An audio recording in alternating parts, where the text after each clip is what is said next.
7h13, Thomas Donc, Soto. les experts d'Europe 1, ils sont tous là autour de la table. Alex Taylor qui nous parle d'Europe. Good morning, Alex. Oui, là c'est good evening all, bonsoir à tous. C'est la phrase type cliché de la police britannique et je vais vous dire pourquoi c'est pas du tout à l'ordre du jour aujourd'hui. D'accord, donc on va pas se dire bonsoir à 7h15 du matin, Voilà. c'est une bonne nouvelle. En gros, c'est ça. On va parler politique. Emmanuel Valls qui est de mauvais poil en ce moment avec Alexandre Carra. Anne Le Gall innove et nous raconte notre vie de demain. Bonjour, bienvenue à tous. Bonjour Thomas. Good evening. J'ai donc gardé Axel de Tarlet pour commencer. Axel, avec un cocorico en économie, le système de soins français est l'un des meilleurs du monde. C'est pas vous qui le dites, c'est la conclusion d'une étude de l'OCDE qui a comparé pour le coup les systèmes de santé dans les 34 pays les plus développés. Voilà, et bon point pour notre système de santé, tout simplement parce qu'en France, on vit en bonne santé, ou tout du moins, nous avons l'une des espérances de vie les plus élevées au monde, plus de 80 ans. Pour les femmes, c'est même près de 86 ans, c'est la 3e meilleure espérance de vie au monde, numéro 1 étant les japonaises. Donc un bon système de santé pour un coût raisonnable, c'est ça la grande... Pour un coût raisonnable. Et oui, les dépenses de santé en France, c'est 11% du PIB. L'OCDE dit si vous êtes comme les autres, comme les Pays-Bas, comme vos voisins immédiats, comme l'Allemagne, comme la Suisse, etc. Il n'y a pas spécial, et ça c'est la nouveauté, il n'y a pas spécialement d'abus en France. Par exemple, il y a des clichés. Les clichés, c'est qu'on passe notre vie chez le médecin. Non, les Français vont 6 fois par an chez le médecin. C'est normal, c'est comme les autres. Mais au Japon, en Corée, on va 12 fois par an chez le médecin. Les Français, autre cliché, seraient numéro 1 mondial pour la consommation d'antidépresseurs. Non, nous dit l'OCDE, vous n'êtes que le 12e sur 34. Donc, coût raisonnable pour la collectivité.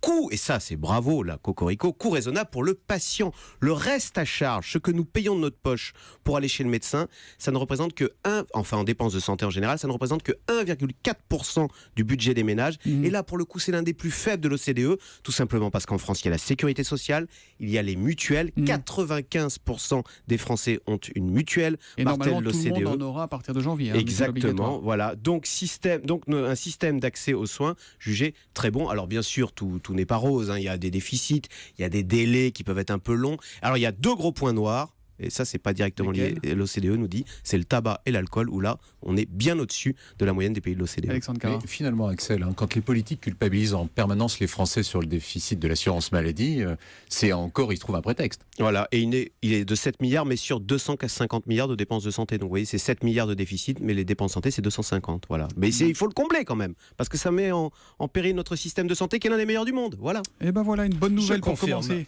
Je Et suis objectif c'est l'anglais et je qui confirme, confirme. et notamment Voilà, beaucoup absolument. d'expatriés français. Si je suis malade en Grande-Bretagne, je prends le premier Et ben Eurostar voilà. pour revenir ici. Pour venir faire soigner en France. Alors Alex Taylor, on y va justement en Grande-Bretagne.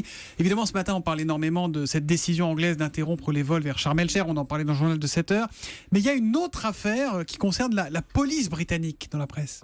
Oui, avec une proposition étonnante, c'est de mettre la pub sur les voitures de la police désormais. Un chef de la police régionale a affirmé hier qu'il comptait mettre des pubs sur les voitures, notamment pour les compagnies low cost, parce qu'il y a l'aéroport de Luton dans sa région. Donc il y a du sponsoring désormais, peut-être sur les voitures de police comme sur les taxis. Comme pour les taxis, ouais, la police britannique manque à ce point de moyens, d'argent.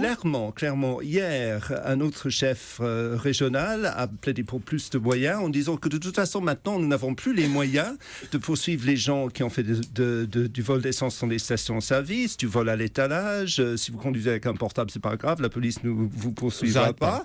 Nous ne sommes pas une agence publique de collecte de dettes. Le problème, quand on dit ce genre de choses, c'est que c'est le feu vert à tous les brigands et tous les criminels possibles. La mesure la plus bizarre, il faut savoir quand même, depuis 3 mois, la police du Leicestershire envoie des policiers pour enquêter dans les cambriolages que dans des maisons avec des numéros pairs. Sur les rues, ils ne font pas les enquêtes dans les maisons numéro parce impair. qu'il faut couper le budget par 2, donc ils ont décidé de faire ça. Donc ils font que la moitié des enquêtes. Oui, ce qui est idiot, c'est qu'ils l'ont dit. Donc il faut aller cambrioler les maisons impaires. C'est ça qui est stupide. Incroyable, n'importe. C'est de la provoque. C'est de la provoque, c'est surtout une guerre contre la ministre de l'Intérieur, Theresa May, qui s'en prend à la police, qui veut couper leur budget de 30%.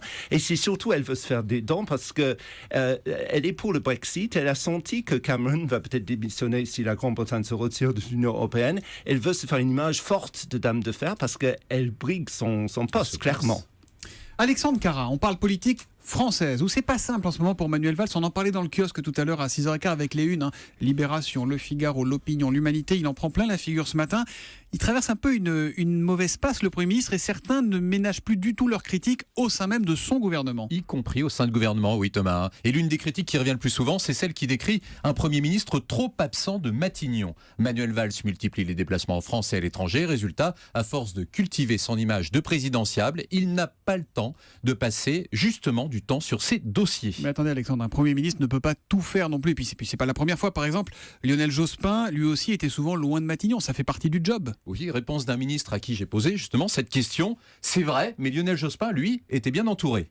Et c'est une question qui revient souvent. Le cabinet de Manuel Valls est-il vraiment à la hauteur? Un autre ajoute, Gilles Gâteau, le conseiller social de Manuel Valls, qui est parti chez Air France au moment même de l'élaboration de la loi sur la réforme du marché du travail.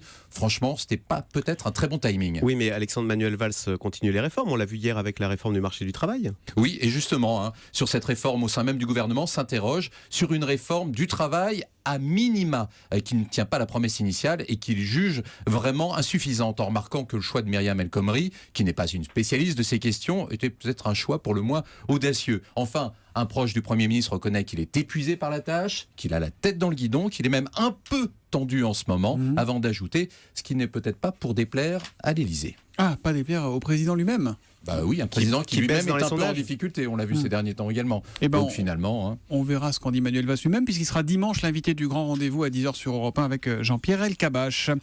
On innove, tiens, et avec des méduses ce matin. Retrouvez l'innovation du jour avec EDF. Oui, Karan Le Gall, on a beaucoup à apprendre, paraît-il, de la nage façon méduse. Exactement, c'est très sérieux parce que ça fait des années que les scientifiques essaient de comprendre pourquoi cet animal arrive à avancer aussi vite en consommant aussi peu d'énergie. Et enfin, des chercheurs de Stanford aux États-Unis viennent de percer le secret du déplacement de la méduse. Et effectivement, cette technique de nage n'a vraiment rien à voir avec la nôtre. Le physique de la méduse, enfin, je veux dire, on ne leur ressemble pas beaucoup quand même, non? Non, certes, non, je le prends comme un compliment, c'est vrai. Mais ce que je veux dire, c'est que nous, quand on nage, on agit par la propulsion, on s'appuie, on prend appui sur l'eau. Alors que la méduse, elle ondule et elle attire l'eau vers elle. Elle crée ainsi des tourbillons avec des zones de basse pression, zones dans lesquelles elle est aspirée. C'est ce qui lui permet d'avancer sans effort. D'accord. Vous ne m'avez pas vu nager, visiblement, Anne Le Gall. Mais c'est très sympathique de savoir tout ça, mais est-ce que ça sert à quelque chose? Eh bien, c'est loin d'être anecdotique parce que ça pourrait révolutionner la construction des navires et des sous-marins, puisque si on essaie par mimétisme d'imaginer des systèmes qui créeront les mêmes tourbillons d'eau que ceux de la méduse, eh bien, ça permettra à ces engins d'avancer en consommant moins de carburant. Bon, mais est-ce que ça va aussi révolutionner les cours de natation d'Alex Taylor ou pas? Là non, parce qu'en bon vertébré que nous sommes, on n'arrivera jamais à onduler aussi bien qu'une méduse ou qu'une anguille, donc on n'arrivera pas à créer ces zones de basse pression. C'est pas la peine d'essayer, on va s'en tenir à la brasse ou au crawl. On n'est pas assez mou en fait. On n'est pas assez mou. C'est plutôt une bonne nouvelle. Vous parlez pour vous? Allez, on arrête là, on se retrouve demain pour les experts à 7h15 sur Europe 1. Demain. À demain.